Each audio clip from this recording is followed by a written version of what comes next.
Hello AYSO family, my name is Josh and I'm here to talk to you about our skill development program for our upcoming alternative play soccer season. Before I dig into that, let me tell you a little bit about myself. As I said, my name is Joshua Schwartz. I'm the coach administrator for AYSO 1463. I've been with AYSO for about 4 years now, and I absolutely love it.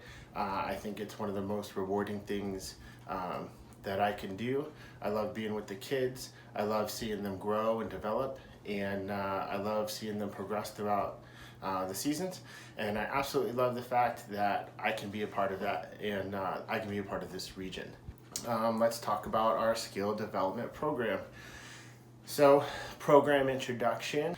How this program is going to work is we're going to have an alternative play style season where we won't have the standard competitive matchups as we're used to in the game of soccer, but we're building a program to where we can still develop our players. They can get on the field, get some exercise, and still love and enjoy the game of soccer in whatever limited capacity that we can provide for them. A little bit of an overview. It's going to be 2 days a week for each age group, 1 weekday and 1 time slot on Saturdays. Kind of the way it's going to work is we're going to have a theme of the week for each of the 7 weeks. Let's say ball control, dribbling, shooting, stuff like that. And what we're going to do is we're going to base our activities of that week around that theme. Each coach is going to have a group of players, kind of like a standardized team. So depending on your age group and division, your coaches will be assigned a group of maybe 10 to 12 players that could fluctuate. The sessions are going to be similar to the schedule that you see on the screen. That is not set in stone yet. The big point of that schedule, if you pay attention to, there's going to be 45-minute gaps between each time slot. The reasoning for that is a few things. It gives ample opportunity for all players that are currently on the field to leave, and a nice window of time there, and plenty of time for players coming into the new time slot to arrive without overcrowding at the gate or people being too close to one another or anything like that. It also gives us an opportunity as board members to set up the activities for the upcoming age group. So we'll all kind of be working in unison during those 45-minute breaks. When we built this program, we built it based heavily on AYSO National's curriculum, specifically tailored as a skill development program, and also we're combining it with some of our own experiences to hopefully create a program that will be fun and impactful. We have basically divided our fields into stations. We took all of our standard soccer fields that we would use during a normal soccer season. We divided them into quarters, and the idea is that each individual field can hold 4 teams at a time doing these activities. They'll do each activity for a certain amount of time, and then all 4 teams will rotate.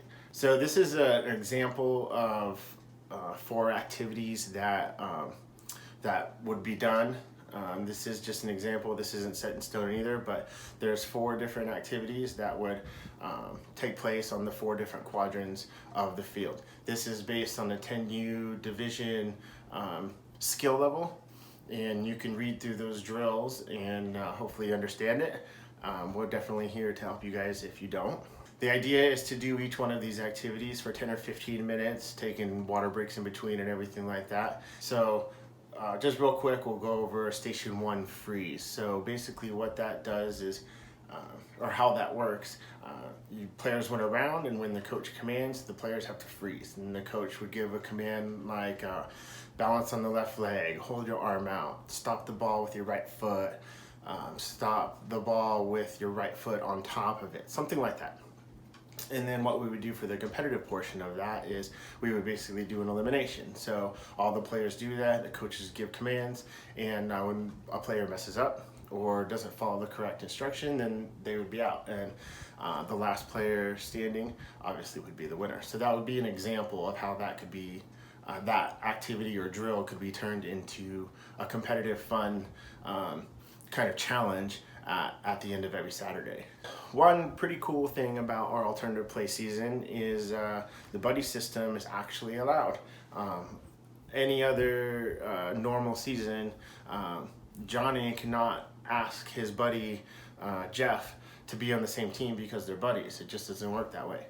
We can't allow that. Now sometimes they might end up on the same team randomly, and that's cool, but we can't make that happen. Well, in this alternative play system, it actually is allowed. So if you have a neighbor or a good friend or a buddy who wants to join or come play soccer with you, you can actually have them on your team. You can request that, and we'll make sure that your player can have their friend on the team with them. And this is a fee breakdown. Every player is going to get a set of uniforms, jersey, shorts, socks, and pay attention to the dates at the bottom. That's that. If you guys have any questions for me, please contact me. My name is Josh. My email is coachadmin@ayso1463.org. And thank you for your time.